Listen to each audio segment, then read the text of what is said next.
How's it going, everyone? It's Sam. Today I want to talk to you about what's happening in the market because we did get some major updates from the Fed, also Russia, and I want to talk about why even God can't buy crypto or stocks, specifically crypto here today, can't buy crypto at a better time than this. He can't time the market. So I'm going to explain that, and we're going to go through some examples. If you guys don't mind hitting the like button and subscribe button, I really appreciate that. While you're down there, there is a link to FTXUS.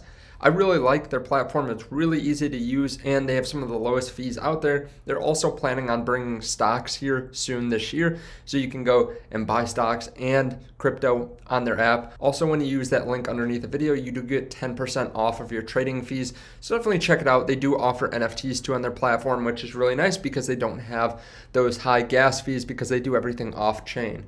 So we had some pretty bad news this morning. Russia, Ukraine, NATO leader says, "We have not seen any withdrawal of Russian forces." This caused the stock market and the crypto market to fall down a little bit here today. Yesterday, we got news, and it seems like every day it's something different. Whether Russia is pulling out of Ukraine, or they're getting closer, they're going to invade, or people joke about invading, and it's really hard to follow everything that's happening right now. But it did seem to hurt the market a little bit, and part of the reason why I think the market was also hurt was because the Fed came out with their minutes here today. So people were getting a little bit anxious going up into that, but it pretty much just said what we expected. This came out at 2 p.m. Eastern time. They pretty much just said that they're going to shrink their balance sheet soon and that they're going to raise rates. It didn't really give that much clarity for anything we haven't already expected. So when this news came out, stock market went up. You can see right around 2 p.m. it went up pretty significantly. And then also cryptos are up in the green a decent amount now too. So it calmed the market a little bit. And it seems like crypto is holding up pretty well anyways, especially Bitcoin. But it did seem to calm the market a little bit, just knowing that they weren't going to rug pull us and say that they're raising rates soon, or that inflation is even higher than we all expected, stuff like that. Now, I want to talk about one of the best times to buy crypto and why even God can't time the market. So if you haven't read these articles before, I think this is something that's really important. There are basically two different articles that kind of explain this. One is with three sisters that all buy at different times, but this one is talking about how you can drop someone in history between 1920 and 1979, and you have to invest in the US stock market for 40 years. That's why it ends in 1979, because it goes up until 2019. So there are two different things you can do. You can dollar cost average, invest $100 per month for almost 40 years, or for all 40 years, or you can buy the dip. So you save $100 each month and only buy when the market is in a dip. Now, in this scenario, we're going to say that you know exactly when the market is at an absolute bottom between two all-time highs.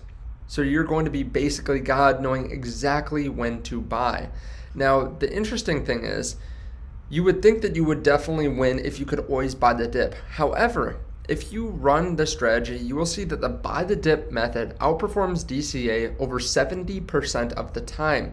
Even God can't beat dollar cost averaging. So why does this happen? And this is specifically in stocks, but this is happening because of dips, especially big ones. They don't happen too often in the US market. So you oftentimes hold on to extra cash, and they give an example down here. So this shows your cash at any one point. So right here, it looks like a great thing. You're being able to buy in at the perfect time. Even here, you save all your cash, so you're not investing up here, and then you buy right at the very bottom. But the thing is, if you don't buy the next dip, right? You don't buy your dollar cost average, it goes up significantly before you can buy again. So you could have bought here, here, here, here, here, here, here, here, and it would all be better than right here. So a significant amount of the time, it actually is better to dollar cost average. And if you are off just by 2 months from the bottom, so what most of us probably would do, which is we figure that the market's actually all the way on the up and up, that we're going to continue moving up from here, and we're a couple months off, well, that cuts your success rate down from 30% to 3%. And the thing is, with crypto, we never know when big events are going to happen. And this is true of good events and bad events. But remember when Tesla bought Bitcoin, no one expected that. Also, JP Morgan Chase just announced yesterday that they have a lounge, or this just came out, that they have a lounge in the metaverse over in Decentraland. KPMG bought Bitcoin and Ethereum just a few weeks ago, and there are events all the time like the truckers right now that gives more and more reason to hold Bitcoin, just because there are these macro events with governments, and Bitcoin is very decentralized and has a lot of use cases and has more and more moments where it's obvious that people need it. So that is why I say that even God can't do better than buying right now and dollar cost averaging. And I think this is something that was interesting too to look at. Valentine's Day Bitcoin price. This was just a few days ago, so I did want to cover it. Basically, if you look at this, it pretty consistently goes up. A lot of us know this, right? It was low and then it got higher and higher. And of course, there are years where it falls down, right? So we have $623 and you could have bought at the peak, and then the next year, and then the next year you're still down pretty significantly, 30%. But if you look at any 3-year span, there's never a 3-year span where you look and it isn't up. So I'm not talking about like 2012 to 2014 because I'm saying that's 2 years.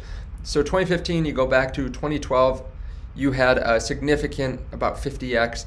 The closest one here is still a 50% gain. So 2017, if you bought then, or if you had bought in 2014, then held it for 3 years until 2017, you'd still be up about 50%. So buying and holding for the long term, I think is really good. Now, I take kind of a hybrid approach, which is I do buy consistently, almost once or twice a week, but I do keep some extra cash on the sidelines. And I think that helps because it would be perfect if we could dollar cost average all the time perfectly, but the fact is that mentally it is difficult to do that, which is why I do like having some cash on the sidelines, and because of the fact that this scenario does not take into account that we actually get paid in stablecoin a significant amount still, like 8 or 10% from some different platforms. So it does help to have some cash on the sidelines, I believe. And then also this is accounting for dividends. So being out of the market longer is a problem here, but when you actually get paid 8% in stablecoin, I think it does help a little bit. Now, overall, the 8% is nothing compared to what Bitcoin goes up every single year. Now, of course, there are some people that are going to get lucky that time the market perfectly, and the fact is, there are just going to be those outliers. But for the vast majority of people, I think that's very difficult. One other assumption that they did make here is that you weren't going to sell out of every single stock and be able to buy in at the very bottom every single time. Maybe you've timed that perfectly once, but I think it's very difficult to do that consistently, right? They bought about, 10, 15 times here, but to be able to guess that right every single time, I think is near impossible. I mean, think about flipping a coin. If it's a 50-50 shot, which I think it's a lot harder to time the bottom than a 50-50 shot, but you do that once, maybe you get it, do that twice, maybe you get it, but 3, 4, 5 times, it's impossible to get it right, and then you're losing out on a lot of gains. So that's just something to consider. And this is specific to Bitcoin and the S&P 500. There are going to be altcoins that fall out of the top 10 and that never recover to where they were. But I think this is a good thing to remember, that it is really important to dollar cost average over time, because there's so much crazy stuff happening in the world today that it's really hard to nail down exactly what's going to happen in a few days, in a few weeks, in a few months. Right? There are so many people coming in over time that it is important to make sure that you put money in and then just think about it as a long-term investment. Now, I want to hear your thoughts on this underneath the video. Do you like timing too much to do something like dollar cost average, or do you just straight up dollar cost average even more than I do? Do you just put your money in, you don't keep any money on the sidelines, and just put it all in every time that you get some extra cash? Let me know your thoughts on this underneath the video. Again, you can check out the link down below to FTX, and I will see you in the next video. Bye.